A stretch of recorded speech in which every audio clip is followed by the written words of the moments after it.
देखो last lecture में हम लोगों ने काइनेटिक थ्योरी ऑफ गैसेस की शुरुआत कर दी थी और कंप्लीट कहाँ पे किया था लेक्चर? डेरिवेशन हुआ था। किसका डेरिवेशन था वो last? Pressure exerted by gas. यानी अगर एक कंटेनर के अंदर गैस है, वो गैस उस कंटेनर की वॉल्स पर क्या प्रेशर अप्लाई करेगी ना, ऑब्वियसली। कहीं पे आपने एक क्लोज कंटेनर के अंदर गैस रखे हो तो वो गैस जो है कंटेनर की वॉल्स पर क्या अप्लाई करेगी? प्रेशर। लॉजिकली ये बात समझ में आती है। अब वही प्रेशर कितना होगा उसका हम लोगों ने मैथमेटिकल रिलेशन निकाले थे।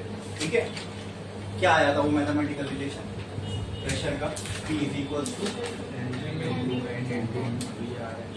m into small N capital N, capital N into VRMS square on ये था। ठीक है, this was the pressure 3 V for volume, ये भी वेलोसिटी का है और ये भी एक स्मॉल v है एक कैपिटल v है। तो कैपिटल वाला v जो है वो वॉल्यूम का, डिनोमिनेटर में जो v है ये वॉल्यूम वाला v है। क्लियर है इतना? समझ में आया? हाँ, अच्छा। अगर आपको ये प्रेशर का फॉर्मूला जो हमने देखे, ठीक है, याद होगा तो मैंने लास्ट में इसके एक और चीज बताई थी। वो ये था कि अगर मैं इस v को इधर ले जाऊं तो ये हो जाएगा PV is equals to m into n into V square RMS divided by 3। और इस इक्वेशन को बोलते हैं काइनेटिक गैस इक्वेशन। क्या बोलते हैं? Kinetic gas equation. ठीक है, तो यहां तक हमको समझ में आया था। अब जो हम लोग टॉपिक देखने जा रहे हैं, स्टार्ट करने जा रहे हैं, that is kinetic energy of gas. क्या देखने जा रहे हैं? Kinetic energy of gas. ये पूरी थियरी इस पे डिपेंड है ना, काइनेटिक थियरी। ठीक है, थियरी का नाम ही है काइनेटिक थियरी ऑफ गैस। तो जब ये थियरी का नाम पड़ा काइनेटिक थियरी ऑफ गैस, ये भी मैंने आपको बताया था ये नाम इसका क्यों पड़ा, बिकॉज जो गैस के मॉलिक्यूल होते हैं वो हमेशा कैसे होते हैं? रैंडम मोशन कर रहे होते हैं। अब यहाँ पर भी अगर कोई गैस का मॉलिक्यूल है तो वो क्या कर रहा होगा? रैंडम मोशन, ऐसे ऐसे ऐसे ऐसे ऐसे रैंडम मोशन करते करते टकराएगा, फिर यहाँ भागेगा, फिर यहाँ ठीक सीधे टकराएगा, यहाँ भागेगा। ऐसे सारे ही गैस के मॉलिक्यूल कर रहे होंगे, आपस में टकराएंगे, यहाँ वहाँ भागेंगे। क्लियर है? अब जब कोई चीज मोशन में है तो क्या उसके पास वेलोसिटी होगी? यस। अगर उसके पास वेलोसिटी है तो उस वेलोसिटी से एसोसिएटेड एक एनर्जी है जिसको हम कौन सी एनर्जी बोलते हैं? Kinetic energy. कौन सी? बराबर। तो जब हम इस थियरी को बोल ही रहे kinetic theory, because the gas molecules are in motion, तो जब कोई चीज मोशन में होती है उसके पास वेलोसिटी होती है तो उससे जुड़ी हुई एक एनर्जी होती है उसके पास, and that energy is called as kinetic energy. और हम जानते हैं कि गैस के सारे ही मॉलिक्यूल कांस्टेंट मोशन में, मतलब रैंडम मोशन में, बराबर। तो क्या इनके पास काइनेटिक एनर्जी होगी? होगी ना, मोशन में है तो जाहिर सी बात है होगी। क्लियर है? बस उसी काइनेटिक। अब वो मैं पूछ रहा हूँ आपसे कितनी होगी, तो अगर आपसे पूछूं कितनी होगी तो क्या करोगे? इनफाइनाइट नहीं है, अगर कितनी होगी पता करना है मुझे तो नंबर ऑफ मॉलिक्यूल इनफाइनाइट है। काइनेटिक एनर्जी हम एक एक मॉलिक्यूल की तो पता नहीं कर सकते, लेकिन हम एवरेज काइनेटिक एनर्जी निकाल सकते हैं ना। हाँ, तो अब मुझे पता करना है कि इन्हीं गैस के मॉलिक्यूल के पास कितनी काइनेटिक एनर्जी है।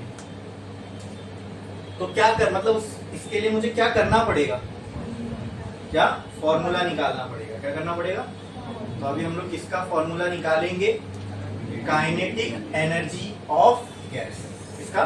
Kinetic energy of gas. और वो गैस कौन सी होगी? Ideal gas. कौन सी गैस? Ideal gas. ठीक है, क्यों काइनेटिक एनर्जी निकाल रहे हैं? ये लॉजिकली समझ में आ रहा है, because gas molecules are in random motion, और मोशन में तो क्या वेलोसिटी होगी? यस। हर एक की वेलोसिटी अलग होगी, लेकिन हमने एक एवरेज ले ली है वेलोसिटी का। उस एवरेज को हमने नाम क्या दिया? हाँ, हमने सारे मॉलिक्यूल का एक एवरेज लिया वेलोसिटी का। एक एक गैस के मॉलिक्यूल की वेलोसिटी निकालना तो इम्पॉसिबल है। अगर मैं इतना सही गैस का सैंपल लूं तो उसके अंदर कितने मॉलिक्यूल होंगे? ट्रिलियंस। तो हर एक का एक एक को स्टडी करना इज इम्पॉसिबल। कितना टाइम लग जाएगा? एक दिन भी एक मॉलिक्यूल को स्टडी करो तो ट्रिलियन दिन इतने से सैंपल को स्टडी करने लग जाएंगे। तो हमने जो वेलोसिटी माने थे गैस की मॉलिक्यूल की, एक एवरेज वेलोसिटी माने कि सारों की वेलोसिटी इतनी होगी लगभग। तो वो लगभग वाली वेलोसिटी का नाम क्या था? हाँ, मीन वेलोसिटी तो थी, लेकिन वो मीन कभी जीरो भी हो सकती है, मैंने बताया था। नेट वेलोसिटी एवरेज मीन हो सकती है, तो उसके बदले हमने एक दूसरा एवरेज लिया था वेलोसिटी का। यहाँ क्या बोलते हैं उसको? अभी इस वक्त बोर्ड पे लिखा हुआ भी है वो VRMS। ये वेलोसिटी का भी तो एक मीन ही है ना, इसमें क्या आ रहा है? Root mean square. लेकिन ये नॉर्मल वेलोसिटी का मीन नहीं, ये स्क्वायर का मीन है, बराबर। ये कभी जीरो नहीं होगा, तो तुमको हमेशा VRMS की कुछ तो वैल्यू मिलेगी, जीरो नहीं मिलेगी, ठीक है। फिर हम ये मान के चलते हैं, अच्छा ये कुछ तो वैल्यू आएगी इसकी। VRMS क्या है? Root mean square velocity. तो ये हमको क्या सिग्निफाई करता है? हमने खाली ऐसी निकाल लिए VRMS, इसका कुछ पर्पस भी तो होगा ना। VRMS का पर्पस क्या है? ये वो वेलोसिटी है जो हम मानते हैं कि हर गैस के मॉलिक्यूल के पास होगी। इंडिविजुअल को समझे ना, इंडिविजुअल गैस के मॉलिक्यूल की वेलोसिटी पता करना इज इम्पॉसिबल, वो स्टडी नहीं कर सकते। तो हमने क्या किया, एवरेज मान लिया कि अगर इसके अंदर करोड़ मॉलिक्यूल है तो करोड़ों की हम एक वैल्यू पकड़ लेते ना। आई बात समझ में? करोड़ों मॉलिक्यूल के ऐसे मान के चलते कि ये एवरेज वेलोसिटी से ये सारे चल रहे हैं, बराबर। जैसे एग्जांपल, अगर यहाँ पे क्लास में 20 जन है, 10 लोगों के मार्क्स लेट से 5, 7, 8 ऐसे आ रहे हैं, बाकी 10 लोगों के मार्क्स 15, 16, 18, 19 ऐसे आ रहे हैं। तो अगर मैं इस क्लास के एवरेज निकालूं तो क्या मैं बोल सकता हूँ इस क्लास के एवरेज मार्क्स 12 से 13 हैं? बोल सकता हूँ ना कि ये क्लास का एवरेज। मैंने क्या किया, इंडिविजुअल को नहीं देखा, मैंने सबका एक एवरेज वैल्यू पकड़ ली कि लगभग इस क्लास का एवरेज मार्क्स जो है वो 12 to 13 है। तो उसी तरह गैस के केस में करोड़ों मॉलिक्यूल है, उनको इंडिविजुअली स्टडी करना इज इम्पॉसिबल। तो हमने क्या किया, वेलोसिटी की एक एवरेज वैल्यू कंसीडर कर ली, और वो एवरेज वैल्यू कौन सी है? VRMS। ये जो वैल्यू होगी तो हम मान के चलेंगे कि गैस के मॉलिक्यूल्स ये वेलोसिटी से मूव कर रहे हैं। तो अगर मैं मान रहा हूं कि वेलोसिटी है गैस के मॉलिक्यूल के पास, तो ऑब्वियसली अगर वेलोसिटी होगी तो उसके पास काइनेटिक एनर्जी भी होगी। अब वही काइनेटिक एनर्जी को हमको निकालना है। तो स्टार डालो और लिखो kinetic energy of gas. Star डालो और लिखो kinetic energy of gas. Kinetic energy of gas, ठीक है। उसके जस्ट एक लाइन नीचे लिखो by formula of pressure. By formula of pressure, नीचे ये लिख दो, ये प्रेशर का फॉर्मूला है ना, नीचे ये लिख दो बाय फॉर्मूला ऑफ प्रेशर। हमको ये आया।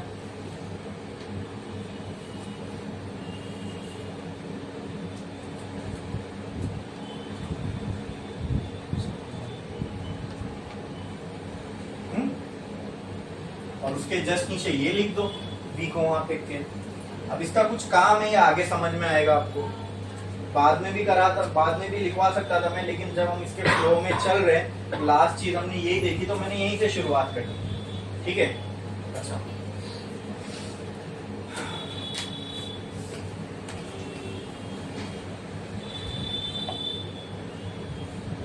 अगर वही कंटेनर का एग्जांपल लो जो मैंने प्रेशर निकालते वक्त देखा था, तो उस कंटेनर के अंदर कितने मॉलिक्यूल्स थे?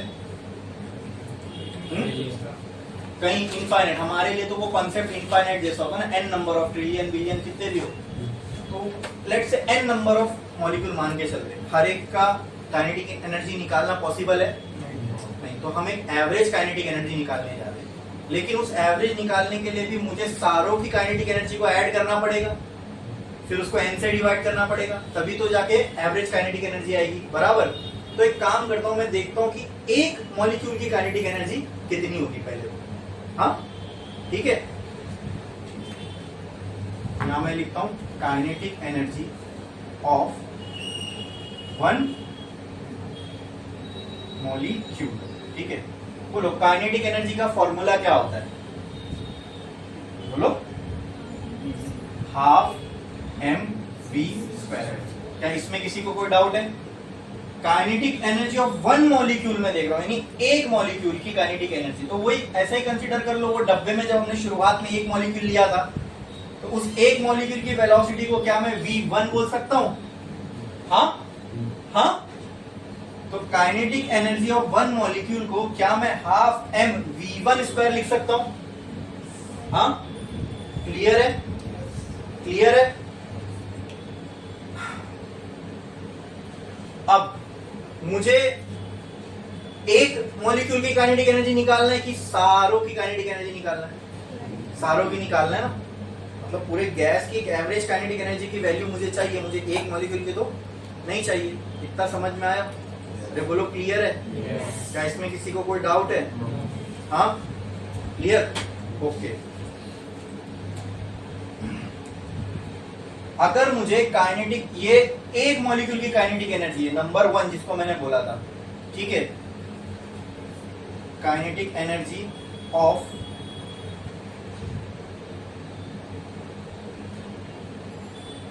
अनदर मॉलिक्यूल बी को मैं लेट कर देता हूं, let kinetic energy of another molecule B. अगर कोई एक और मॉलिक्यूल है तो उसकी काइनेटिक एनर्जी को क्या हाफ में m v2 स्क्वायर बोल सकता हूं? हाँ, काइनेटिक एनर्जी ऑफ, चलो इसको 1 की जगह पे मैं सेकंड बोल देता हूं। ये काइनेटिक एनर्जी ऑफ पहला मॉलिक्यूल क्या थी? v1 square. Kinetic energy of second molecule क्या हो गई? mv2 square. Kinetic energy of third molecule क्या हो जाएगी बोलो? Half m v3 square. ठीक है,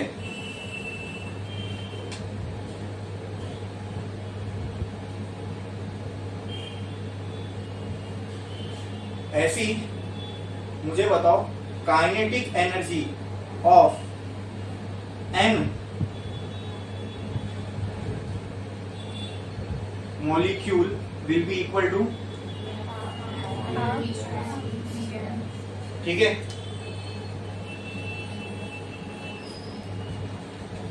ये नंबर 1 मॉलिक्यूल की, ये नंबर 2 मॉलिक्यूल की, नंबर 3 मॉलिक्यूल की, नंबर n वाले मॉलिक्यूल की। Therefore kinetic energy of n number of molecules, क्या ये, अगर मुझे मैंने एक मॉलिक्यूल की काइनेटिक एनर्जी देखा, वो मुझे मिली हाफ m v1 स्क्वायर, दूसरे की हाफ m v2 स्क्वायर, तीसरे की हाफ m v3 स्क्वायर, मुझे सबकी काइनेटिक एनर्जी निकालना है एक साथ, पूरे गैस की, मुझे एक एक की नहीं चाहिए, मुझे सारे जितने भी गैस के मॉलिक्यूल है सबकी काइनेटिक एनर्जी चाहिए। तो कैसे मिलेगी? या फिर मैं चलो यहाँ पे डायरेक्ट लिख देता हूं, kinetic energy of n number of molecule की जगह total kinetic energy of n number of molecules कितनी होगी बोलो? ये अगर मुझे सब की, सारे जितने भी मॉलिक्यूल है गैस के, सबकी काइनेटिक एनर्जी चाहिए, तो क्या करना पड़ेगा? सबको ऐड करना पड़ेगा, 1 की, 2 की, 3 की, 4 की, जितने भी नंबर ऑफ मॉलिक्यूल है सबकी काइनेटिक एनर्जी को मैं ऐड कर दूंगा, तो क्या मुझे total kinetic energy of gas मिल जाएगी? क्या ये लॉजिकली आपको सही लग रहा है? समझ में? मान लो कहीं पे 10 मॉलिक्यूल ऑफ गैस है, ठीक है, तो वो 10 मॉलिक्यूल मिलके ही टोटल गैस बन रही है ना। मुझे पूरी गैस के लिए काइनेटिक एनर्जी चाहिए, किसके लिए चाहिए? पूरी गैस के लिए, राइट? समझ में आ रहा है इतना? अरे बोलो। Yes. तो कैसे मिलेगी? मैं पूरे के लिए एक साथ तो डायरेक्ट निकाल नहीं सकता, तो मैं एक के लिए निकाल सकता था, तो half m v1 square, half m v2 square. अब मुझे पूरी गैस के लिए चाहिए, तो क्या मैं अगर इन सब मॉलिक्यूल की काइनेटिक एनर्जी को ऐड कर दूं तो मुझे पूरी गैस के लिए काइनेटिक एनर्जी मिल जाएगी? पक्का? क्लियर है? तो अगर मुझे टोटल काइनेटिक एनर्जी निकालना है तो क्या मैं ये सबको ऐड कर दूं? चलेगा? समझ में आया? करें? तो ये हो जाएगा half m v1 square plus half m,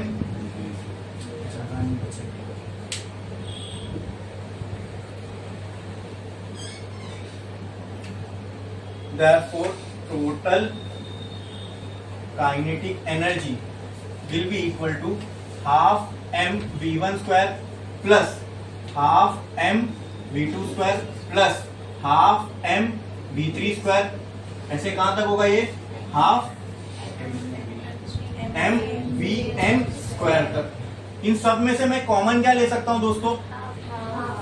half और एम कॉमन ले सकता हूं। अंदर क्या बचेगा बोलो? अंदर ये बचेगा v1 square plus v2 square plus v3 square plus vn square. बोलो इतना क्लियर है? इतना क्लियर है क्या? अब मैं कुछ नहीं कर रहा हूं, खाली देखना। अगर ये पूरे टर्म को मैं n से मल्टीप्लाई और n से डिवाइड कर दूं तो क्या मैंने कुछ गलत किया?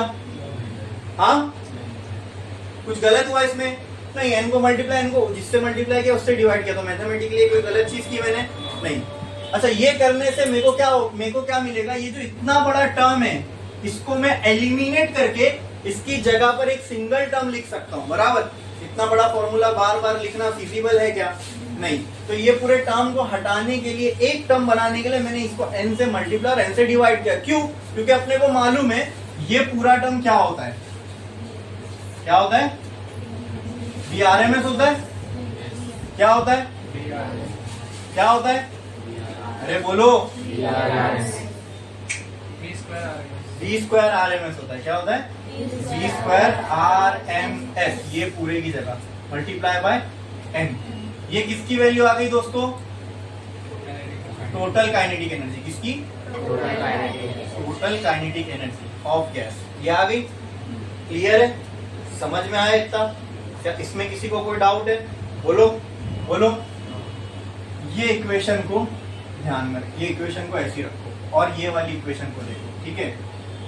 लेट्स से इस इक्वेशन को मैं नंबर दे देता हूँ 1 और ये जो अभी हम लोगों को इक्वेशन है इसको मैं दे देता हूँ नंबर 2, ठीक है। कुछ नहीं कर रहा हूं मैं, अभी ये इक्वेशन बहुत बड़े टर्म्स में है, M V R M square N, ठीक है। अगर आप गौर से देखोगे ये टोटल है ना, टोटल है ना, इसको 2 मिनट के लिए साइड में रखो। ये टोटल काइनेटिक एनर्जी है ना, इसमें सारे मॉलिक्यूल आने चाहिए और जब सारे मॉलिक्यूल मिल जाएंगे तो उनकी जो एवरेज वेलोसिटी वो क्या हो जाएगी? जब सारे मॉलिक्यूल एक साथ आ जाएंगे तो उनकी जो एवरेज वेलोसिटी, जिसको हम एक नाम से रिप्रेजेंट करते हैं, वो कौन सी हो जाएगी? VRMS होगी कि नहीं होगी? अरे वही एवरेज वेलोसिटी जो सारे मॉलिक्यूल के पास है। अभी तो मैंने आपसे डिस्कस किया था, हर एक इंडिविजुअल मॉलिक्यूल की वेलोसिटी पे हम काम नहीं कर सकते। अगर हम लोगों को गैस को स्टडी करना है तो हमको एक एवरेज वेलोसिटी चाहिए और उस एवरेज वेलोसिटी का नाम क्या था? VRMS। तो देखो, हम जब टोटल काइनेटिक एनर्जी निकाल रहे हैं, ऑटोमेटिकली इसके मैथमेटिकल रिलेशन में VRMS आ रहा है। यानी ये जो फॉर्मूला ये किसके लिए वैलिड है? ये पूरी गैस के लिए वैलिड है।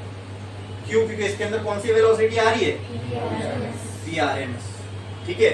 और जो काइनेटिक एनर्जी का फॉर्मूला पड़ता है हाफ mv², तो देखो ये भी वही तो फॉर्म में, हाफ mv²। लेकिन यहाँ पे अब V1 नहीं आया, V2 नहीं आया, क्या आ गया? VRMS। यानी VRMS वो एवरेज वेलोसिटी जिससे हर मॉलिक्यूल चल रहा होगा, ये हम मान के चल रहे, समझे? ऑटोमेटिकली देखो उसके रिलेशन में वो आ गया। अब इस टर्म को और इस मैथमेटिकल रिलेशन को और थोड़ा इजी बनाने के लिए हम क्या कर सकते हैं? इक्वेशन 1 को इक्वेशन 1 और 2 को एक दूसरे से डिवाइड करते हैं। तो क्या आएगा? ये टर्म काइनेटिक एनर्जी निकाल रहे हैं तो इसको ऊपर रखता हूँ, 2 को 1 से डिवाइड करता हूँ, तो ये ऊपर आ गया काइनेटिक एनर्जी। नीचे क्या आएगा? PV। बोलो इतना क्लियर है? ये थी इक्वेशन 2, ये थी equation 1 is equal to kinetic energy के ऊपर क्या था? Half M V square RMS into n। और PV की जगह पे मैं क्या लिख सकता हूं? m into n into RMS, ठीक है। ये वहां पे m मैंने कैपिटल लिखा था कि स्मॉल लिखा था? हाँ, स्मॉल था। हाँ, ये वाला m।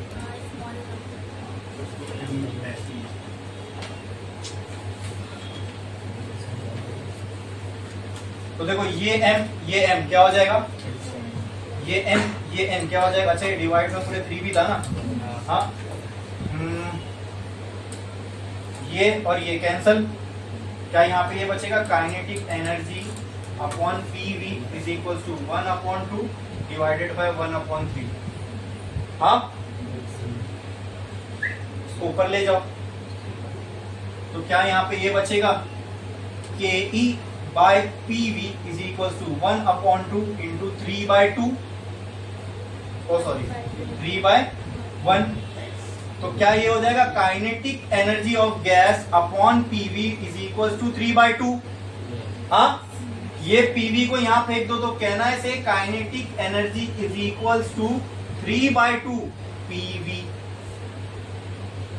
बोलो समझ में आया? क्लियर है? इसमें किसी को कोई डाउट है? एकदम क्लियर है? पक्का पक्का? छापो यहाँ पर, छापो जल्दी। एक और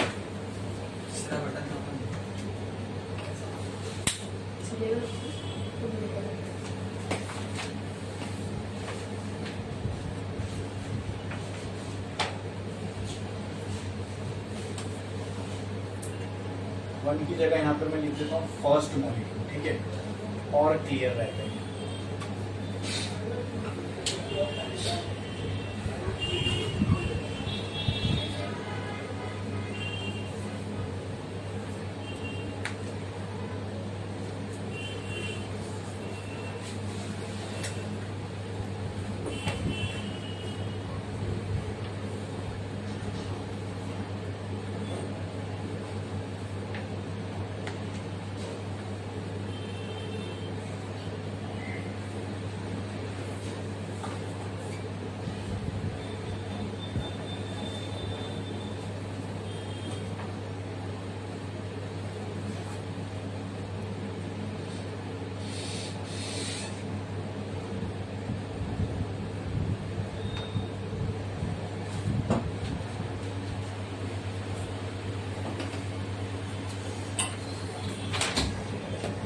ये हो गया इतना से लिख के सबका। हाँ,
हो गया लिख के?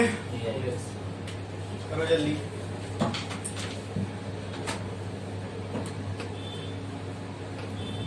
कितने लोगों का बाकी है? अभी यहाँ पे ध्यान दो, काइनेटिक एनर्जी कितनी आई अपने को गैस की?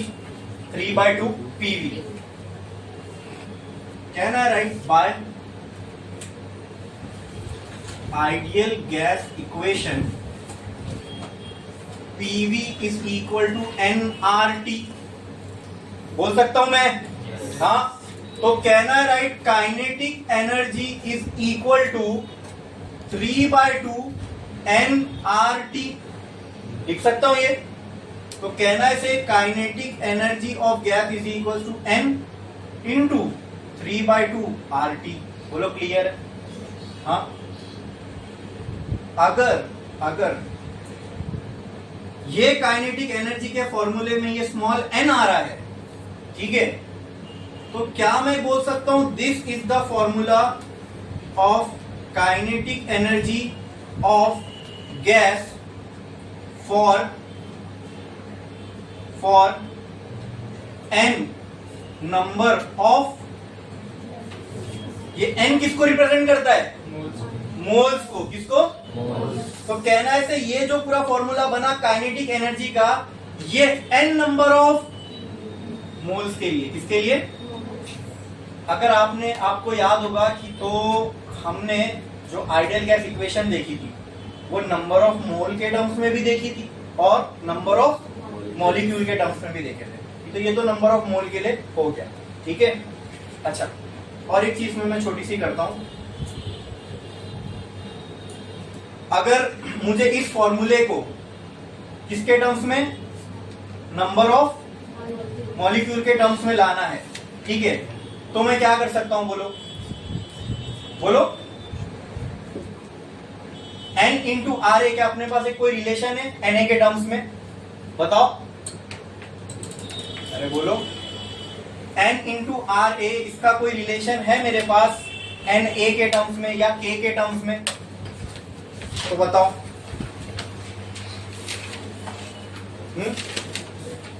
चलो छोड़ो। इफ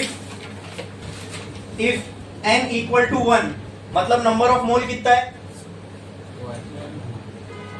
या फिर मैं डायरेक्ट ये लिखता हूं, for 1 mole of gas, for 1 mole of gas kinetic energy will be equal to कितनी होगी? 3/2 RT। Here number of mole is equals to 1, ठीक है। अगर मैं n की वैल्यू 1 पुट कर दूं तो इसका मतलब कितने मोल ऑफ गैस की बात हो रही है? 1 मोल ऑफ गैस की। तो काइनेटिक एनर्जी 1 मोल की कितनी आएगी? 3/2 RT। इसमें किसी को कोई डाउट है? ये समझ में आया पक्का कि नहीं समझा?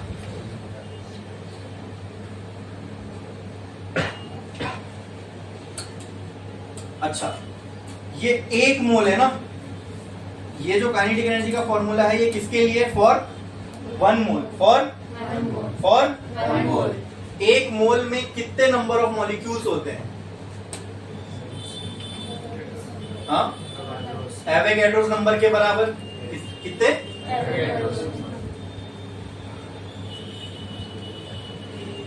तो कहना है right kinetic energy is equal to, अगर मुझे इसको मोल के टर्म्स में करना है, मॉलिक्यूल के टर्म्स में करना है, तो कहना है kinetic energy is equals to Na into 3/2 into R into T। हाँ हाँ, अच्छा, Na इंटू R ये क्या होता है? बोलो, Na इंटू R ये क्या होता है? K क्या होता है? क्या होता है? हमको मालूम है, तो इसको, इस फॉर्मूले को मैं ऐसा भी लिख सकता हूँ, kinetic energy is equal to 3/2 into Na into R into T। और अपने को मालूम है Na इंटू R बराबर किसके होता है? K के। किसके? K। ठीक है, तो कहना है right kinetic energy is equals to 3/2 KT बराबर, ये अपने को रिलेशन आ गया किसका मालूम? बोलो, काइनेटिक एनर्जी ऑफ गैस किसके लिए? For 1 molecule. किसके लिए? ये क्या हो गई? Kinetic energy of gas for 1 molecule. ठीक है, तो अगर n नंबर ऑफ मॉलिक्यूल के लिए चाहिए तो क्या करोगे, इसको n से मल्टीप्लाई कर दो, P/2 बोलो। इतना क्लियर है? क्लियर है? Yes. समझ में आया कि नहीं आया? हाँ, अच्छा, वो जो मैथमेटिकल रिलेशन था ये Na और R का, ये जरा देख के बताओ, बराबर यही था क्या? Na इंटू R बराबर ही KT था।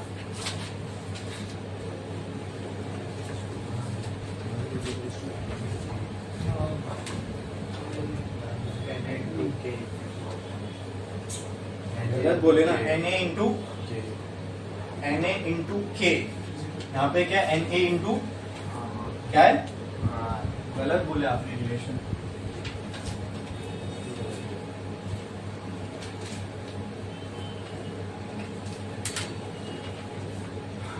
चलो वो छोड़ो, मैं ये रिलेशन लेके ही करता हूँ। Kinetic energy is equal to n into 3/2 RT। मुझे आप ये बताओ स्मॉल n किसके बराबर होता है? कैपिटल N अपॉन Na के। ये ट्रू है क्या? Yes. हाँ, Yes. तो kinetic energy can be written as n upon Na into 3/2 into RT। हाँ, क्या मैं इसको ऐसा भी लिख सकता हूँ? Kinetic energy is equal to n into 3/2 into R upon Na into T। ये Na को यहाँ फेंक दिया, बस। क्लियर है? अब मुझे बताओ वो रिलेशन क्या था? रिलेशन क्या था? R is equal to Na into K, R is equal to Na into K. तो क्या मैं बोल सकता हूँ Na को इधर फेंक दो तो R upon Na will be equal to के।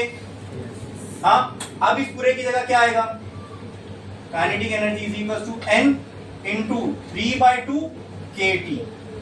समझे? हाँ, वो गलत बताया था आपने, मेरे को फॉर्मूला ही गलत बताया। मैंने आपसे रिलेशन पूछा था R, Na और K के बीच में। ठीक है, ठीक है, समझे? वो रिलेशन गलत था। तो ये जो काइनेटिक एनर्जी का अपने को फॉर्मूला आया, ये किसके टर्म्स में? यहाँ पे n देखो, n का कैपिटल N का मतलब क्या होता है? Number of.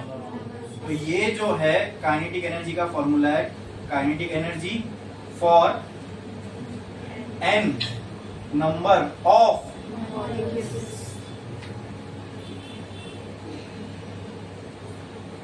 ठीक है, अगर n की वैल्यू 1 है तो वो पूरा फॉर्मूला किसके लिए हो जाएगा? फॉर 1 मॉलिक्यूल काइनेटिक एनर्जी की वैल्यू क्या हो जाएगी? n की वैल्यू 1, ये हो जाएगा 3/2 KT। Here n is equal to 1। समझे? तो अपने को काइनेटिक एनर्जी का फॉर्मूला आया टोटल गैस के लिए, आया क्या नहीं आया? Yes. अरे बोलो। Yes. अभी हमने जो ये निकाले, क्या निकाले पूरी तरीके से? किसका फॉर्मूला निकाले? काइनेटिक एनर्जी ऑफ गैस के लिए। और काइनेटिक एनर्जी का हमने फॉर्मूला जो निकाले गैस के लिए, वो दोनों के टर्म्स में निकाले, मोल्स के टर्म में भी और मॉलिक्यूल के टर्म में भी। क्या इसमें किसी को कोई डाउट है? अरे बोलो। ये जो अभी हमने पूरा डेरिवेशन किया, ये सबके समझ में आया? Yes. कुछ भी डाउट है इसमें? काइनेटिक एनर्जी निकालनी थी हमको गैस के लिए। गैस में कितने मॉलिक्यूल होते हैं? n number of molecule. ठीक है, तो पहले हमने इंडिविजुअल मॉलिक्यूल की काइनेटिक एनर्जी देखी। तो एक की थी हाफ mv1², दूसरे की हाफ mv2, हाफ mv3। ठीक है, तो n की कितनी होगी? Half mvn²। क्लियर है? पूरे टोटल गैस की निकालनी थी, तो हमने सबको क्या कर दिया? क्या कर दिया? ऐड। सबको क्या कर दिया? अब ऐड करने के बाद वो v1, v2, v3 का जितना बड़ा टर्म आ रहा था उसको हम रिप्लेस कर सकते थे। किससे रिप्लेस किया हमने उसको? v² RMS से। तो हमको एक फॉर्मूला मिला। क्या मिला? Half m v RMS² into n। वो मिला हम लोगों को फॉर्मूला। बोलो, इतना क्लियर था? क्लियर था? ठीक है, फिर हमने उस रिलेशन को इक्वेशन 1 से डिवाइड किया, मतलब उस रिलेशन को और छोटा करना था, तो हमने उसको पीवी वाले टर्म से डिवाइड कर दिया। जैसे हमने उसको पीवी वाले टर्म से डिवाइड किया तो हमको क्या इक्वेशन बची? 3/2 RT। क्या बची? Sorry, 3/2 PV। क्या बचा था? PV। बट हम जानते हैं फ्रॉम आइडियल गैस इक्वेशन की PV इक्वल टू बराबर होता है nRT के। हाँ, सही है। तो हमको काइनेटिक एनर्जी का फॉर्मूला मिल गया nRT। जब यहाँ पे स्मॉल n r है मतलब ये जो काइनेटिक एनर्जी है गैस की, ये किसके टर्म्स में, मोल्स के टर्म्स में। किसके टर्म्स में, मोल के। अगर n की वैल्यू 1 हो गई तो 1 मोल ऑफ गैस के लिए काइनेटिक एनर्जी कितनी हो जाएगी, बोलो, 3/2 RT। खत्म हो गया यहाँ पर। ठीक है, तो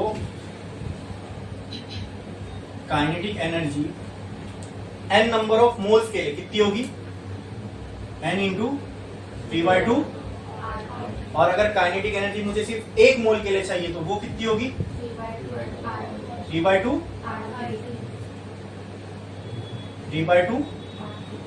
RT। बोलो क्लियर है। अच्छा, हमको ये मालूम है दोस्तों PV बराबर होता है nRT के। किसके, क्लियर है इतना। जहां पे n क्या है, नंबर ऑफ तो इफ n इक्वल टू 1 तो मतलब नंबर ऑफ मोल कितने हो गए। अगर n की वैल्यू 1 है तो PV बराबर किसके हो जाएगा, किसके, मतलब काइनेटिक एनर्जी ऑफ 1 मोल एक और आ सकती है 3/2 PV।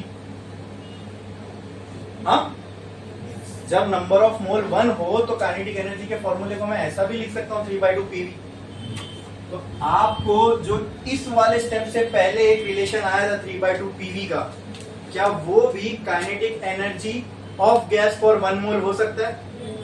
हाँ, तो ये क्या थी, kinetic energy of gas for n number of moles. ये क्या हो जाएगी, kinetic energy of gas for 1 मोल। किसके लिए, 1 मोल। तो क्या मैं यहां लिख सकता हूं, kinetic energy of gas for n number of moles. और इसके पहले क्या लिख सकता हूं, kinetic energy of gas for 1 मोल। ठीक है, आप चाहो तो इसके बाजू में ये पूरा टर्म लिख सकते हो। ठीक है, समझने के लिए। ये हो गया मोल की कहानी खत्म। ये जो पूरा भी हमने किया उसको खाली ब्रीफ कर रहा हूं मैं यहाँ पे। यही निकाले ना हमने। हाँ, काइनेटिक एनर्जी आ गई इन टर्म्स ऑफ मोल्स। ठीक है, Ke is equals to n 3/2 RT। खत्म। अगर 1 मोल के लिए चाहिए तो 3/2 RT। खत्म। लेकिन अगर 1 मोल है तो RT की जगह मैं PV भी लिख सकता हूं। वो भी हो गया किसके लिए, 1 मोल ऑफ गैस के लिए काइनेटिक एनर्जी। खत्म। ये in terms of pressure volume, ये इन टर्म्स ऑफ टेम्परेचर। ठीक है, और ये in terms of temperature with n number of moles.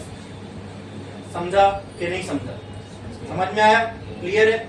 मोल की कहानी खत्म। फॉर अब kinetic energy for n number of, क्योंकि कैपिटल N किसके लिए यूज कर रहे हैं, मॉलिक्यूल्स के लिए ना, नंबर ऑफ मॉलिक्यूल्स के लिए। तो काइनेटिक एनर्जी का फॉर्मूला क्या हो जाएगा, n इंटू 3/2 kT। और ये हमने आइडियल गैस इक्वेशन में भी देखा था दोस्तों। अगर मॉलिक्यूल के लिए नंबर ऑफ मॉलिक्यूल जब इधर आता है तो RT की जगह kT हो जाता है ना। देखे नहीं। और काइनेटिक एनर्जी फॉर 1 मॉलिक्यूल तो कितना हो जाएगा, बोलो। Kinetic energy will be equal to 3/2। मतलब जहां मॉलिक्यूल वाला फॉर्मूला आया, जहां मॉलिक्यूल की बात आई, वहां पे फॉर्मूले में क्या टर्म चेंज हो जाएगा, RT की जगह kT आ जाएगा। बस ध्यान में रखना है ये सारी चीजें। ठीक है, अभी तो हमने डेरिवेशन किए, तो आपको ब्रीफली दिमाग में बैठ जाए एकदम क्लियरली सिस्टमेटिकली, इसके लिए ये करके दिखाया। अभी हमने डेरिवेशन तो कर लिए, पूरा काइनेटिक एनर्जी निकालना था। काइनेटिक एनर्जी हमने पूरी गैस की निकाल ली है। हाँ, अब वो काइनेटिक एनर्जी गैस की नंबर ऑफ मोल्स भी हमने देख लिया क्या होती है, और इन टर्म्स ऑफ मॉलिक्यूल भी देख लिया। ये सबको समझ में आया अच्छे से। हाँ, पक्का क्लियर है, बोलो कोई डाउट है इसमें। छापो। अभी आपको ना ये समझने में बहुत दिक्कत हो रही होगी ये सारी चीजें। ठीक है, ये जो, अच्छा हाँ, इनको ही नहीं बहुत सारे लोगों को दिक्कत हो रही है, क्योंकि लास्ट लेक्चर में बहुत जन एब्सेंट थे। हाँ, तो ये सब जो मैं आज करा रहा हूँ ना दोस्तों, मैंने लास्ट लेक्चर में बोला था, जो उस लेक्चर में नहीं है उसका बहुत बड़ा नुकसान हुआ। क्योंकि इस चैप्टर के जो एकदम बेसिक थे, एकदम इवन 11 का आइडियल गैस इक्वेशन सब मैंने कराया था। मैंने आपको इधर ध्यान दो, लिखो मत अभी। थर्मोडायनेमिक पढ़ाते वक्त मैंने आपको बोला था कि आइडियल गैस इक्वेशन क्या होती है वो मैं आपको अच्छे से बताऊंगा जब हम काइनेटिक थ्योरी पढ़ेंगे। तो जब मैंने लास्ट लेक्चर में इसको स्टार्ट किया था ना, तो मैंने सबसे पहले आइडियल गैस इक्वेशन कहाँ से आई, पीवी इक्वल टू एनआरटी कहाँ से आया।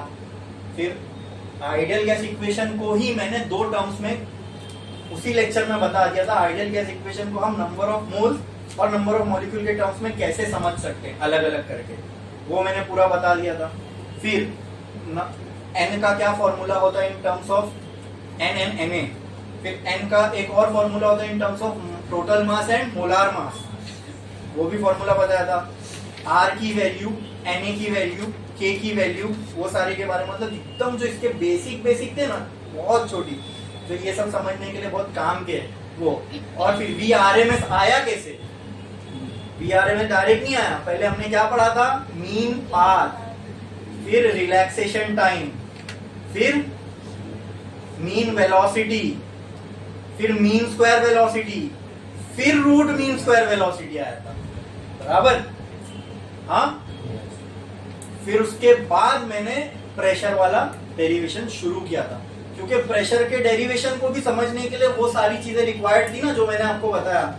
मीन पाथ क्या होता है, फिर मीन पाथ क्या होता है, फिर रिलैक्सेशन टाइम क्या होता है, फिर मीन रिलैक्सेशन टाइम क्या होता है, फिर वेलोसिटी क्या होती है, मीन वेलोसिटी क्या होती है, फिर मीन स्क्वायर वेलोसिटी क्या होती है, फिर रूट मीन स्क्वायर वेलोसिटी क्या होती है। टोटल 8 टर्म्स हमने डिफाइन किए थे, सबका फॉर्मूला भी लिखवाया था, देख लेना। जो लोग नहीं थे तो जो लोग थे उनकी बुक से चेक कर लेना।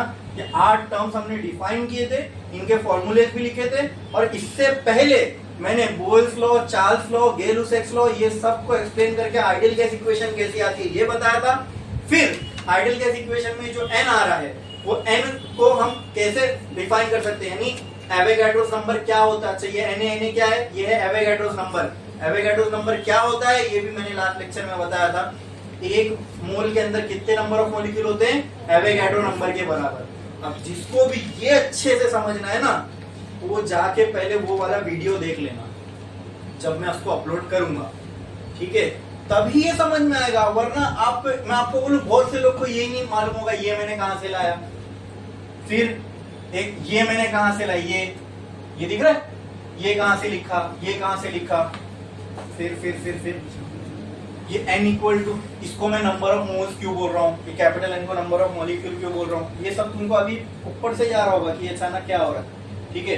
हाँ, VRM ये कैसे लिखा, VRMS लेके आया था ना मैंने, उस पूरे की जगह पे मैंने V स्क्वायर RMS लिखा था डायरेक्ट। तो आपके दिमाग में अगर ये पूरे की जगह V स्क्वायर RMS कैसे लिखिए, तो वो सब वो लास्ट लेक्चर में हो चुका है। And it was a very basic lecture, और इस चैप्टर का पूरा बेस मैं वहीं बना रहा था, ठीक है। तो अगर इसमें किसी को कुछ डाउट है, अगर नहीं समझ में आ रहा होगा, आई होप समझ में तो आया होगा बहुत सी चीजें, लेकिन कुछ चीजें इसमें से होगी जो सर के ऊपर से गई होगी, ये कहां से ये कहां से, तो उसके लिए आपको क्या करना पड़ेगा, देखना ही पड़ेगा वो लेक्चर, वरना समझ में कुछ नहीं आएगा। काइनेटिक थ्योरी ऑफ गैस ये ऐसा चैप्टर है ना कि थोड़ा सा इसको बच्चे डरते हैं कि बुक में ऐसी ऐसी चीजें होती, देख के ऐसा लगता है कि अपने को समझ में आएगा। वो समझ में आने के लिए सिर्फ एक ही चीज है, इसमें जो छोटी छोटी बेसिक चीजें ना, उसकी क्लैरिटी होनी चाहिए दिमाग में। क्योंकि टर्म्स ऐसे फटाफट चेंज होते हैं ना, तुमको लगता है अरे अभी तो ये था, अभी जैसे एग्जांपल यहाँ RT था, यहाँ अचानक KT हो गया, है दोनों ही काइनेटिक एनर्जी ऑफ गैस। तो भाई ये RT KT में चेंज कैसे हुआ, ये तब तक क्लियर नहीं होगा जब तक तुमको ये रिलेशन मालूम नहीं होगा, ये क्या होता है, ये क्या होता है ना। इसको हमने कन्वर्ट किया ना नंबर ऑफ मोल से नंबर ऑफ मॉलिक्यूल में, तो वो समझने के लिए आपको वो लेक्चर देखना ही पड़ेगा, समझे। तो जब भी मैं उसको अपलोड करूंगा उसको आप देख लेना, फिर उसकी कंटिन्यूटी में ये भी अपलोड करूंगा, इसको देख लेना। 2 की स्पीड पे देखा करो लेक्चर, जब सिर्फ देखना हो ना तो 2 की स्पीड पे देखा करो। तो 1.5 घंटे का, यानी 1.5 घंटे का भी लेक्चर है ना, 45 मिनट्स में पूरा कंप्लीट हो जाएगा। 1 घंटे का तो आधे घंटे में कंप्लीट, सुनना तो है खाली, समझ तो, और एक बार ऑलरेडी आप इसको फील कर चुके हो क्लास में बैठ के, समझे। हाँ, जब लिखना है तब तुम भले बीच में पॉज कर करके जो बोर्ड पे दिख रहा है वो लिख लो, वरना लेक्चर को 2 की स्पीड में देखा करो। लिखो ये,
इसके अंदर तुमको बहुत सारे डेरिवेशन मिलेंगे। थियरी थोड़ी थोड़ी है लेकिन उसको सपोर्ट करते हुए डेरिवेशन और टर्म्स फॉर्मूले बहुत सारे हैं। इसलिए देखो ये पूरा रिलेशन कंप्लीट होने के बाद मैंने आपको अलग से ये लिखा है ना, हाँ, कि आपको पूरे दिमाग में क्लैरिटी हो। नंबर ऑफ मोल्स के लिए ये फॉर्मूले बैठेंगे और नंबर ऑफ मॉलिक्यूल के लिए ये सारे, ठीक है। उसको अच्छे से लिखना, ये एग्जाम में आया तो यहीं तक करना है। Kinetic theory of gas, kinetic energy, लेकिन ये मैंने आपके समझने के लिए अलग अलग वो किया, ठीक है। मंगता तो इसके लिए आप ऐसा कर दो, बुक के अंदर एक लाइन मारो, ये साइड लिखो काइनेटिक एनर्जी ऑफ गैस, ठीक है। मोल्स के लिए इस साइड, मॉलिक्यूल्स के लिए उस साइड, ठीक है। तो आपको क्लियर रहेगा ये डेरिवेशन कंप्लीट होने के बाद ऐसा करो।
हो गया लिख के? यस। अब एक बहुत ही फैसिनेटिंग चीज अभी बताने वाला हूं आपको, ठीक है। उसके लिए एक लाइन छोड़ो, स्टार डालो और लिखो interpretation of temperature in kinetic theory. Interpretation of temperature in kinetic theory. Interpretation of temperature in kinetic theory. Interpretation of temperature in kinetic theory.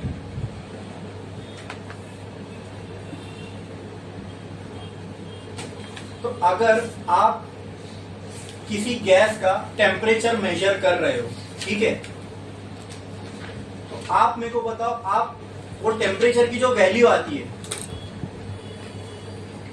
उससे आप क्या कंक्लूजन निकाल सकते हो कि ये टेम्परेचर की जो वैल्यू है किस चीज की वैल्यू है? बोलो। अगर मैंने आपको कोई एक गैस दिया और कहा इसका टेम्परेचर फाइंड करो, आपने थर्मोमीटर लिया, उस गैस के सैंपल में डाला, उसका टेम्परेचर निकाला आपने कितना है, ठीक है, या कोई भी डिवाइस से आपने उसका टेम्परेचर पता किया, तो वो टेम्परेचर क्या है, वो गैस के बारे में क्या बता रहा है? वो टेम्परेचर की जो वैल्यू आई वो गैस के बारे में आपको क्या बता रहा है? बोलो। कैसे? टेम्परेचर, हाँ बोलो बोलो, सही है, गलत तो गलत चलेगा, बोलो ना। टेम्परेचर इक्वल टू हीट, हाँ, and it is a form of energy. तो इन्होंने जो कहा एनर्जी वो तो ठीक कहा, लेकिन इनके हिसाब से टेम्परेचर जो एनर्जी के बारे में बता रहा है वो हीट एनर्जी है, ठीक है, ठीक है। तो सही भी है, वो टेम्परेचर अपने को ये बताता है कोई बॉडी कितनी ज्यादा हॉट है, कितनी ज्यादा कोल्ड है, लेकिन टेम्परेचर क्या तुमको हीट की वैल्यू देगा कि कितनी हीट है गैस के अंदर? टेम्परेचर क्या उसकी वैल्यू दे पाएगा? नहीं, टेम्परेचर तो सिर्फ ये बताता है कि बॉडी कितनी ज्यादा गर्म है और कितनी ज्यादा ठंडी है, ठीक है। तो आपको मैं बताऊं, एक्चुअली जो टेम्परेचर की वैल्यू आती ना वो क्या है, ठीक है। आपको ये फॉर्मूला मिला मॉलिक्यूल का, kinetic energy of N number of molecule कितना है? n into 3/2 K T. मुझे बताओ ये 3/2 क्या है? कांस्टेंट। ये के क्या है? कांस्टेंट।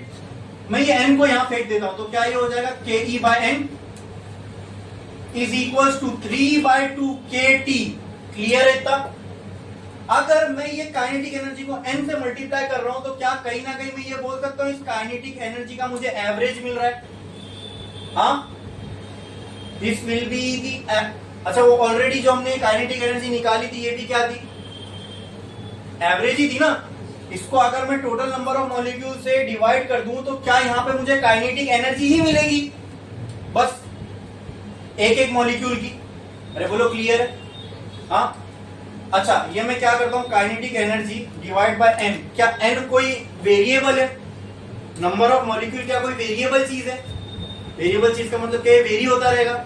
अभी आपने गैस, एक कंटेनर में गैस भर दी तो क्या उसके अंदर नंबर ऑफ मॉलिक्यूल बढ़ेंगे, कम होंगे? नहीं, उतने ही रहेंगे ना। This is constant, this is constant. Okay, ये 2 को इधर फेंको, ये 3 इधर आ जाएगा और के इधर आ जाएगा, बराबर। बचेगा क्या यहाँ पे? टी। ये कांस्टेंट, ये कांस्टेंट, ये कांस्टेंट, ये कांस्टेंट, सिर्फ ये चेंज होता रहेगा। किसके साथ? ये सामने दिख रहा है। अगर टेम्परेचर बढ़ेगा तो ये भी बढ़ेगा, अगर टेम्परेचर कम होगा तो ये भी। इसका मतलब दोस्तों, अगर मैं टेम्परेचर बढ़ाते जाऊं किसी गैस का तो उसकी क्या इंक्रीज होगी? काइनेटिक एनर्जी इंक्रीज होगी। इसका मतलब वो ज्यादा वेलोसिटी से। काइनेटिक एनर्जी कब इंक्रीज होगी? जब वेलोसिटी इंक्रीज होगी। क्योंकि काइनेटिक एनर्जी में आता है mv²। m तो कांस्टेंट है मॉलिक्यूल का, वो तो चेंज होगा नहीं। तो काइनेटिक एनर्जी चेंज हो रही है, इसका मतलब क्या चेंज हो रही है? वेलोसिटी। मतलब वेलोसिटी इंक्रीज हो रही है। अच्छा, अगर वेलोसिटी इंक्रीज हो रही है तो क्या मैं बोल सकता हूँ टेम्परेचर बढ़ाने से गैस के मॉलिक्यूल और फास्ट भागने लगते? हाँ, अगर ये और फास्ट भागेंगे और फास्ट रैंडम मोशन करेंगे तो क्या इनकी काइनेटिक एनर्जी ऑटोमेटिकली ज्यादा होगी? हाँ। तो अब टेम्परेचर को समझने का एक नया तरीका आपको बता रहा हूं। ये टेम्परेचर हमको बताता क्या गैस के बारे में? ये टेम्परेचर के सामने कहीं पे भी आपको हीट का टर्म दिख रहा है? नहीं। वो तो हम समझते हैं, ये बात एकदम सही है कि टेम्परेचर किसी भी चीज के बारे में ये बताता है कि ये चीज कितनी ज्यादा हॉट है या कितनी ज्यादा कोल्ड है। ठीक है, लेकिन वो भी एक रिलेटिव टर्म है। रिलेटिव टर्म में मतलब हमारे लिए 100 डिग्री बहुत हॉट है, बराबर। लेकिन अगर मैं 150 डिग्री पे कोई बॉडी है उसके लिए 100 डिग्री, उसके लिए तो वो कोल्ड हुआ ना। मैं मेरे पॉइंट ऑफ व्यू से देखूंगा तो 100 डिग्री मेरे लिए कोई हॉट बॉडी होगी, राइट। अगर कोई बॉडी ऑलरेडी 150 डिग्री पर है उसके लिए 100 डिग्री वाली बॉडी कोल्ड बॉडी होगी। तो वो हॉट और कोल्ड वाला टर्म तो रिलेटिव हो गया। रिलेटिव मतलब मेरे टेम्परेचर के हिसाब से मुझे सामने वाला टेम्परेचर कोल्ड या हॉट लगेगा। क्या ये बात क्लियर है? क्या ये बात समझ में आ रही है? हाँ। तो फिर दोस्तों ये टेम्परेचर बताता क्या है? क्योंकि हॉट और कोल्ड तो रिलेटिव टर्म है, तो टेम्परेचर किसी चीज के बारे में क्या बताता है? तो बेसिकली टेम्परेचर जो है ना, ये जो टेम्परेचर की वैल्यू आती है वो एवरेज काइनेटिक एनर्जी है उस गैस के मॉलिक्यूल की। यानी आप ये समझ सकते हो, अगर टेम्परेचर की वैल्यू आ रही है 27, इसका मतलब वो 27 की वैल्यू से लगभग उसके हर मॉलिक्यूल के पास 27 जूल के बराबर काइनेटिक एनर्जी रही होगी। समझे? इंटरप्रेट कर रहे हैं हम लोग। क्या लिखे हमने? Interpretation of temperature in kinetic theory. तो काइनेटिक थियरी में टेम्परेचर हम लोगों को क्या बताता है? टेम्परेचर हमको ये बता रहा है, यानी टेम्परेचर की जो वैल्यू आती है ना, वो हॉट और कोल्ड के अलावा मैं आपको बता रहा हूं। इसलिए मैंने कहा बहुत फैसिनेटिंग चीज है। ये फैसिनेटिंग क्यों है? मतलब टेम्परेचर गैस के बारे में क्या बता रहा है मैं वो समझा रहा हूं आपको। गैस ठंडी है या गर्म ये नहीं बता रहा। टेम्परेचर हमको गैस ठंडी है या गर्म ये नहीं बता रहा है। टेम्परेचर के अगर जो ये रिलेशन को देखकर क्या मैं ये बोल सकता हूं ये सब तो कांस्टेंट है ना। टेम्परेचर के बढ़ने में सिर्फ क्या बढ़ेगी? काइनेटिक एनर्जी कम या ज्यादा होगी। तो क्या मैं बोल सकता हूँ जो भी टेम्परेचर होगा गैस का, दैट इंडिकेट्स कि उस गैस के मॉलिक्यूल कितनी एवरेज काइनेटिक एनर्जी से चल रहे हैं। हाँ ठीक है। चलो मान लो ये सब को ये कांस्टेंट ये सब कांस्टेंट की जगह मैंने एक कांस्टेंट पुट कर दिया के। ये सब की जगह पर ये सारे कांस्टेंट है ना। चलो के ऑलरेडी ना मैं सी बोल देता हूँ। इन सब को हटा के सारे कांस्टेंट है तो इन सबको मिला के मैंने एक कांस्टेंट लिख दिया सी। अब तुमको एकदम क्लियर होगा कि टेम्परेचर अगर मुझे काइनेटिक एनर्जी की वैल्यू आती है लेट से 28, तो क्या मैं बोल सकता हूँ तो मुझे टेम्परेचर की भी वैल्यू लगभग 28 ही आ रही होगी। जब इसको मैं कांस्टेंट से मल्टीप्लाई करूंगा तो कुछ तो टेम्परेचर की मुझे वैल्यू आएगी ना। हाँ, तो क्या मैं बोल सकता हूँ टेम्परेचर की जो भी मुझे वैल्यू आ रही है वो कहीं ना कहीं गैस के मॉलिक्यूल के काइनेटिक एनर्जी को दर्शा रहा है। समझे? समझे? अरे समझे? ये 28 इसकी वैल्यू थी ना, जब 28 को के की जगह पुट करे तो तुमको टी की वैल्यू मिली। तो क्या मैं बोल सकता हूँ टेम्परेचर जो है, अगर मैं किसी गैस का टेम्परेचर नाप रहा हूं और मुझे एक नंबर मिल रहा है, तो क्या मैं बोल सकता हूँ वो जो नंबर मुझे आया वो नंबर कहीं ना कहीं उस गैस के अंदर जितने भी मॉलिक्यूल है उनकी एवरेज काइनेटिक एनर्जी को बता रहा है। अरे मतलब मैंने टेम्परेचर को आपको देखने का एक नया नजरिया दे दिया। मैं आपको जो भी बता रहा हूँ ये टेम्परेचर को देखने का एक पूरा होल न्यू पर्सपेक्टिव है। हम टेम्परेचर को ये समझते हैं ना कि कोई चीज को कितना ठंडा कितना गर्म बता रहा है, वो हटा के मैं आपको ये समझा रहा हूँ कि काइनेटिक थ्योरी ऑफ गैस में अगर किसी गैस का हम टेम्परेचर मेजर करते हैं तो उससे हम गैस के बारे में क्या जान सकते हैं। हम ये जान सकते हैं कि उस गैस के जो मॉलिक्यूल्स है उनके पास एवरेज काइनेटिक एनर्जी कितनी होगी। समझे? मतलब कोई गैस के टेम्परेचर की आपको वैल्यू मिल रही है तो वो वैल्यू से आप ये इंटरप्रेट कर सकते हो कि कहीं ना कहीं इस गैस के अंदर अगर 1 करोड़ मॉलिक्यूल है तो उन 1 करोड़ मॉलिक्यूल जो है ये एवरेज इतने 28 के काइनेटिक एनर्जी से घूम रहे होंगे। समझे? समझे? तो काइनेटिक टेम्परेचर का एक नया पर्सपेक्टिव मिल गया हम लोगों को। टेम्परेचर क्या बताता है? टेम्परेचर हम लोगों को गैस के एवरेज काइनेटिक एनर्जी के बारे में बताता है। ये तो हमने इंटरप्रेट किया ना। अरे भाई इंटरप्रिटेशन का मतलब क्या? समझना, इंटरप्रेट करना, टेम्परेचर को बताना कि वो क्या बताना चाह रहा है। तो अब समझ में आया? इस रिलेशन से हमको एकदम क्लियर हुआ? क्लियर हुआ? ठीक है। तो कहना इसे कि temperature of a gas tells us about the average kinetic energy of a molecule. हाँ, average kinetic energy of a gas molecule बोल सकता हूँ ये? अरे बोल सकता हूँ कि नहीं? बोलो। टेम्परेचर जो है, टेम्परेचर आपको टेम्परेचर बनता कैसे? अरे भाई टेम्परेचर के बनने का रीजन ही काइनेटिक एनर्जी है। कि जो हम टेम्परेचर नापते हैं कि कैसे आता, अगर काइनेटिक एनर्जी बढ़ती ही नहीं तो ये टेम्परेचर वाला जो टर्म है ये भी नहीं पड़ता। तो हमने देखा कि गैस को हीट करने से, समझो इस चीज को, हमने देखा गैस को हीट करने से मतलब गैस के जो मॉलिक्यूल है इनमें कोई चेंज आ रहा है। क्या आ रहा है? यानी उसके अंदर हीट आती जा रही है। तो वो चेंज कैसा था? उनकी काइनेटिक एनर्जी बहुत ज्यादा बढ़ रही है। अभी काइनेटिक एनर्जी बढ़ रही है, इसको मैं एक वर्ड में कैसे डिफाइन करूं? क्योंकि काइनेटिक एनर्जी के लिए तो इतना बड़ा फॉर्मूला है, हाफ kT 3/2 kT बराबर। तो उसके अंदर टेम्परेचर, फिर 3/2, फिर ये बोल्ट्जमैन कांस्टेंट, ये सारी अलग अलग चीजें। तो हमने एक टर्म डिफाइन कर दिया कि अगर गैस को हीट करने से उसके मॉलिक्यूल की काइनेटिक एनर्जी बढ़ रही है तो इसको हम कैसे इंटरप्रेट कर सकते हैं? उसको हमने एक क्वांटिटी दे दी, टेम्परेचर। क्या दे दी? तो हम लोग अगर उस गैस का टेम्परेचर मेजर करें तो हम बोल सकते हैं कि ये कहीं ना कहीं टेम्परेचर जो ये क्या बता रहा है, ये एवरेज काइनेटिक एनर्जी को बता रहा है गैस के मॉलिक्यूल की। बोलो ये समझा कि नहीं समझा? समझ में आया ये? हाँ, कि किस तरीके से टेम्परेचर जो है, ये एक्चुअल में जो टेम्परेचर, जो ये वर्ड हम समझते हैं टेम्परेचर क्या है, तो टेम्परेचर गैस के बारे में क्या बताता है ये समझ में आया? हाँ, क्लियर है? टेम्परेचर गैस के बारे में हमको क्या बताता है कि उस गैस के मॉलिक्यूल एवरेज कितनी काइनेटिक एनर्जी से दौड़ रहे हैं। अगर ये टेम्परेचर बढ़ेगा तो क्या ये काइनेटिक एनर्जी बढ़ेगी? हाँ, तो हमको नहीं मालूम था, हमने टेम्परेचर नहीं बढ़ाया, हमने हीट बढ़ाई। हमने क्या बढ़ाई? हीट। हमने जब हीट बढ़ाई तो हम ऑटोमेटिकली बाय नेचर ये गैस के मॉलिक्यूल क्या होने लगेंगे? ज्यादा फास्ट घूमने लगेंगे, वेलोसिटी बढ़ जाएगी इनकी। ठीक है, फिर हमने इनका टेम्परेचर मेजर किया तो अभी हमको ज्यादा मिला। क्या मिला? तो ये ज्यादा तो टेम्परेचर है। अभी टेम्परेचर से मैं गैस के बारे में क्या बोल सकता हूँ? मान लो टेम्परेचर की वैल्यू है 35, तो अब मैं ये 35 सुन के गैस के बारे में क्या बोल सकता हूँ?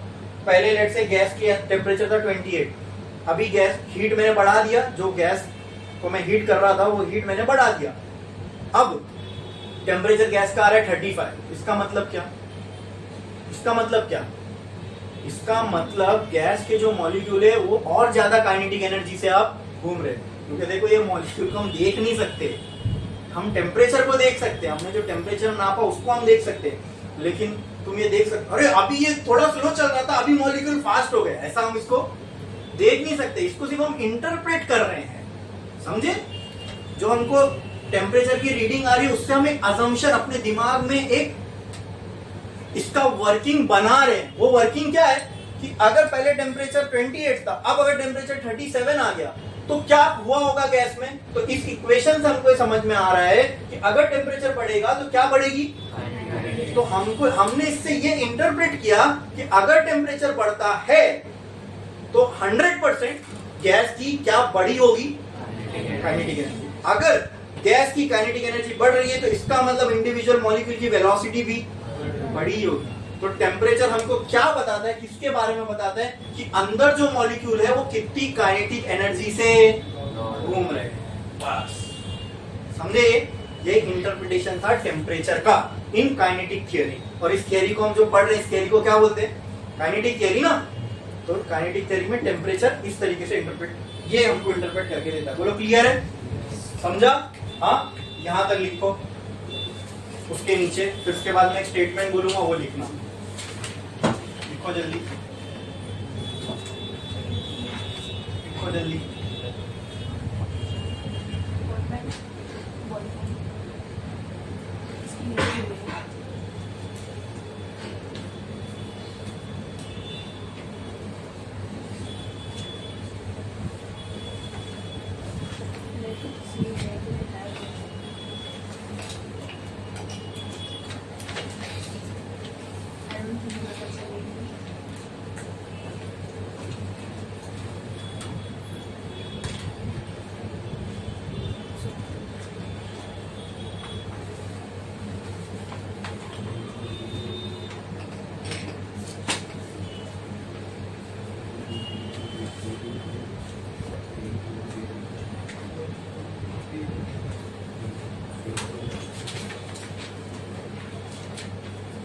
हो गया लिख के? स्टेटमेंट बोलूं मैं, देखो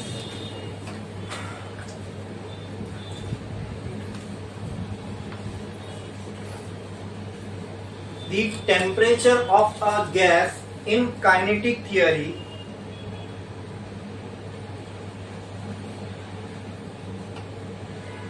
gives us an idea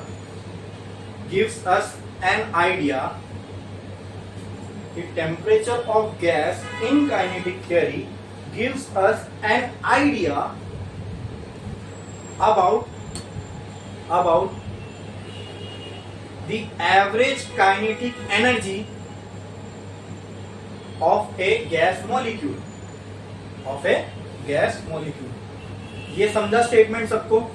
जो हमने अभी समझा वही अभी हमने जस्ट इंग्लिश में लिखा। क्या ये सबके समझ में आया? बोलो, क्या इसमें किसी को कोई डाउट है? पक्का कि रियल है? समझा ना? ठीक है। अब हम लोग एक छोटी सी चीज देखने वाले, एक छोटा सा डेरिवेशन है VRMS का। हमने RMS वेलोसिटी का फॉर्मूला निकाले थे, क्या आया था बोलो? RMS वेलोसिटी का फॉर्मूला, VRMS का फॉर्मूला क्या आया था? क्या आया था कि V1 square plus V2 square plus V3 square dot dot dot dot plus Vn square divided by n। ये VRMS का फॉर्मूला था, बराबर। अब हम लोग एक और VRMS का फॉर्मूला निकालने वाले, बट वो होगा terms of RT and molar mass, ठीक है? देखो, एक लाइन छोड़ो, स्टार डालो, देखो देखो, mathematical relation for VRMS, mathematical relation for VRMS in terms of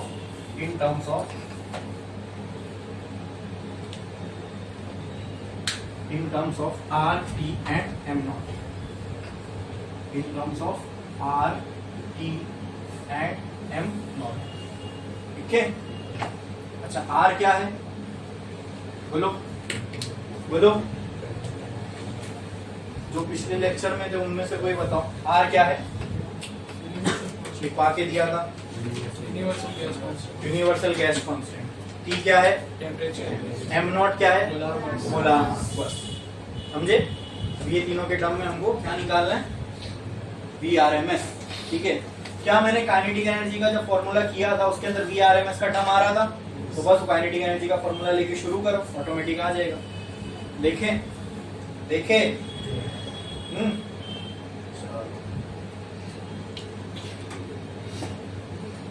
अगर मैंने एक कंटेनर लिया जिसके अंदर गैस है, तो उसके अंदर गैस के कितने मॉलिक्यूल होंगे? n नंबर ऑफ मॉलिक्यूल होंगे। तो लेट से उसमें कोई एक मॉलिक्यूल लिया मैंने और उसको मैं फर्स्ट मॉलिक्यूल बोल रहा हूँ। क्या बोल रहा हूँ? तो what will be the kinetic energy of that first molecule? 1/2 half V1 square. तो can I write let the kinetic energy of first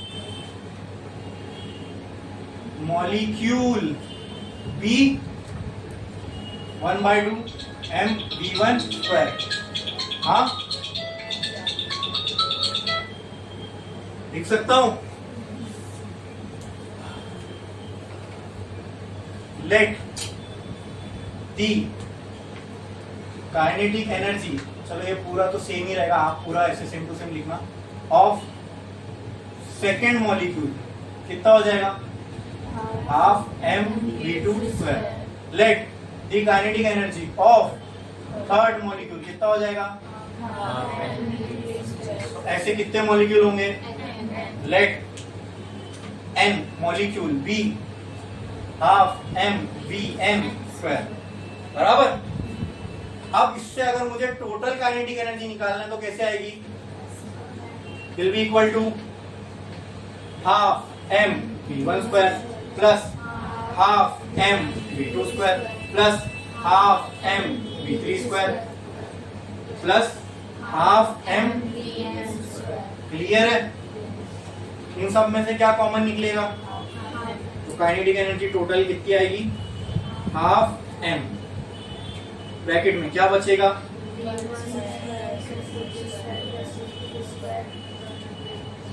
plus, ठीक है। अब इतने पूरे टर्म को बार बार लिखना फिजिबल नहीं है, तो इसको हटाने के लिए मैं क्या कर सकता हूँ? इसको मैं n से मल्टीप्लाई और n से डिवाइड कर सकता हूँ, चलेगा? ये पूरा टर्म किसके बराबर हो जाएगा? वेरी गुड, किसके बराबर हो जाएगा? v square RMS। तो कहना है right, kinetic energy will be equal to 1/2 into m into v square RMS into capital M। बोलो इतना क्लियर है? हाँ, ये समझ में आया? पक्का? m इंटू कैपिटल M ये किसके बराबर होगा बताओ?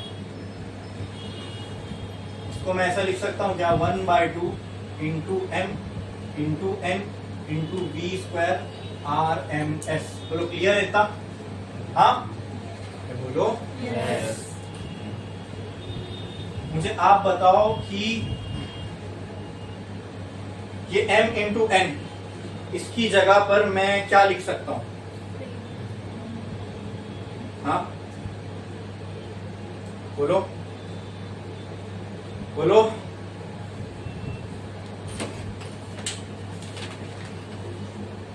इतना समझ में आया सबको?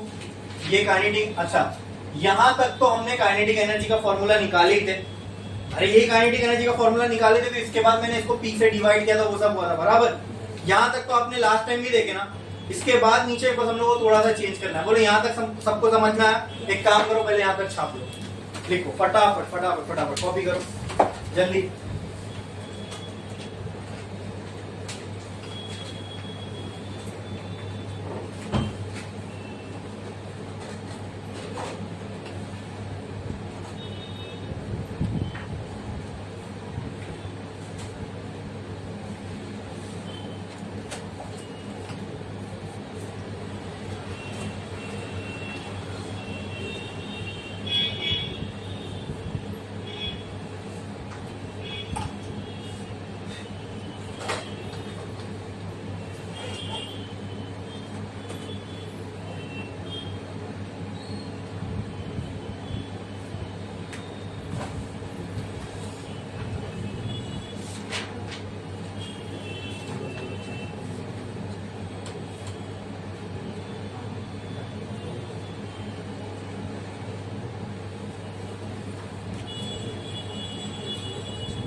हो गया लिख के? कितने लोगों का बाकी है?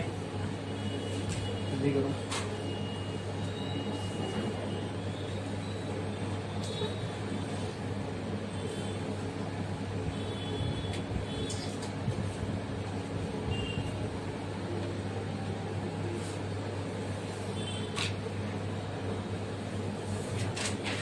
क्या ये तो काइनेटिक एनर्जी का फॉर्मूला आया था हमको, पिछले बार भी आया था जब हम काइनेटिक एनर्जी ऑलरेडी निकाल रहे थे। ठीक है, अभी हम लोग को VRMS का फॉर्मूला चाहिए। ठीक है, पहले एक काम कर दीजिए, ये फॉर्मूले को ना इन टर्म्स ऑफ 1 मोल लेके आ जाते हैं। ठीक है, तो फॉर 1 मोल हमको मालूम है नंबर ऑफ मॉलिक्यूल 1 मोल के लिए किसके बराबर हो जाते हैं। अगर मुझे ये फॉर्मूला 1 मोल के लिए बनाना है तो मुझे आप बताओ 1 मोल में नंबर ऑफ मॉलिक्यूल कितने होते हैं? 1 मोल में नंबर ऑफ मॉलिक्यूल कितने होते हैं? तो उसको क्या बोलते हैं? मतलब क्या मैं बोल सकता हूं 1 मोल में number of molecule Avogadro's number के बराबर होते हैं। तो अगर मुझे ये फॉर्मूला 1 मोल के लिए बनाना है तो नंबर ऑफ मॉलिक्यूल कितना लेना पड़ेगा? एवोगैड्रो नंबर के बराबर। तो ऑटोमेटिकली ये फॉर्मूला किसके लिए बन जाएगा? 1 मोल के लिए बन जाएगा। ये समझा सबको? अगर मुझे ये फॉर्मूला 1 मोल के लिए डिफाइन करना है तो मुझे पता है नंबर ऑफ मॉलिक्यूल 1 मोल में कितने होते हैं? एवोगैड्रो नंबर के बराबर। तो नंबर ऑफ मॉलिक्यूल किसके बराबर हो जाएंगे? तो ये फॉर्मूला क्या बन जाएगा? Kinetic energy will be equal to half m into Na into V square RMS। Clear है? हाँ, समझा ये? बोलो पक्का? ठीक है। अच्छा, ये M into Na इसका आप रिलेशन बता सकते हो क्या है? ये किए हमने।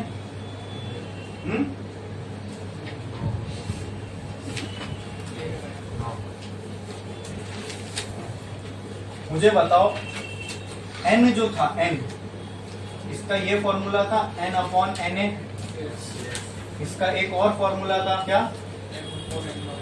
m by m0। इतना क्लियर है? हाँ, समझा कि नहीं? तो m इंटू Na, अगर अब ये रिलेशन में निकाल सकता हूं यहां से। हाँ, अरे ये रिलेशन निकाल सकता हूं क्या? नहीं। ये रिलेशन अगर मैं यहां बोलूं n अपॉन Na बराबर है m बाय m0 के, चलेगा? चलेगा?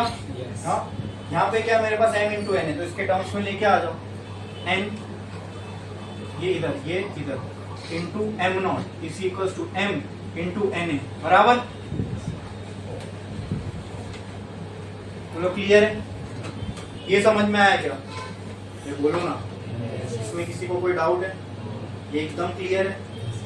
क्या मैं इसकी जगह पर ये लिख सकता हूँ? क्या मैं इसकी जगह पर ये लिख सकता हूँ? क्या मैं इसकी जगह पर ये लिख सकता हूँ? तो लिख दो। क्या लिख सकता हूँ मैं? बोलो। Kinetic energy will be equal to 1/2 n into m0 into V square RMS। इतना क्लियर है?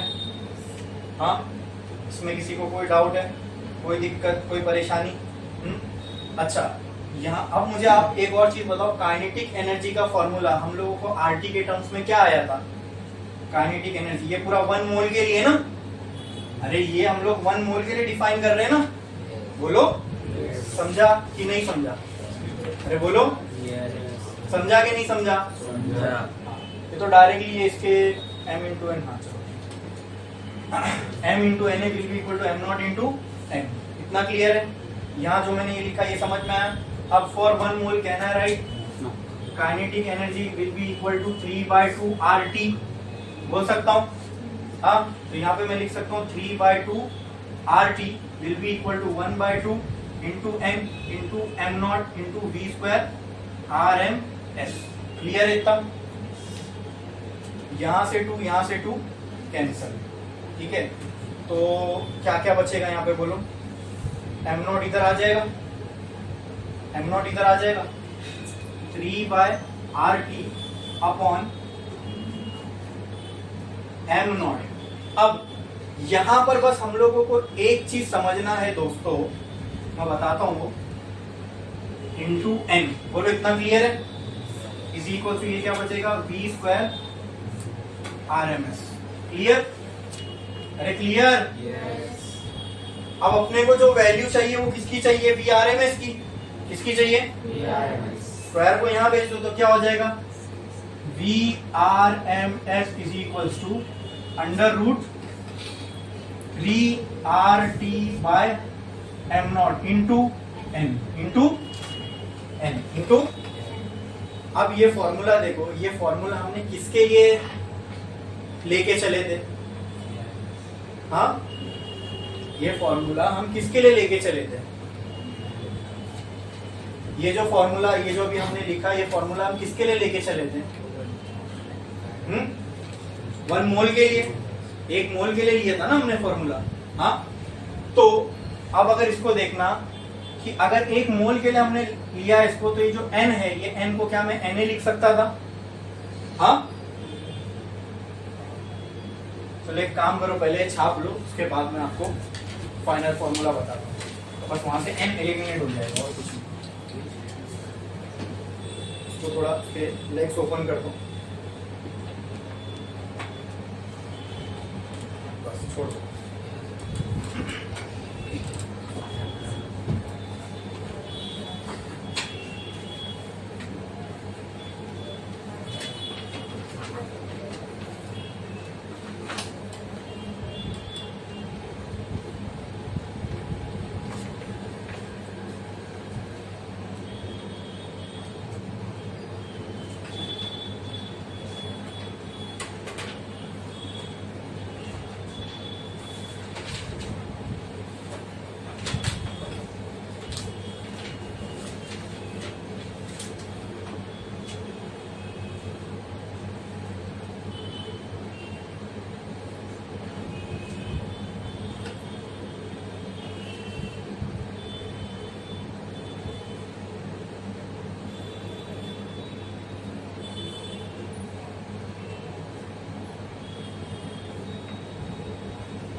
यहाँ पे खाली एक आप छोटा सा करेक्शन कर लेना। मैं मोलार मास का आप लोग को डायरेक्ट फॉर्मूला दे रहा हूँ। Molar mass is equals to m into Na। ठीक है, कुछ नहीं करना है देखो, खाली m इंटू Na।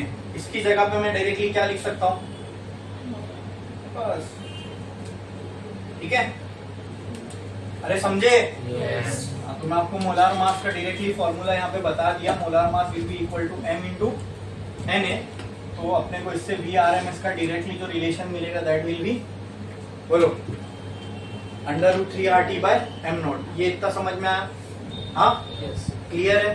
बस यही टर्म अपने को निकालना था। यहाँ अपने को VRMS आ गया RT और एम नॉट के टर्म्स में। इतना क्लियर है क्या? समझा? Yes. क्लियर है? ठीक है, इसके आगे का टॉपिक हम लोग देखेंगे लेकिन ब्रेक के बाद।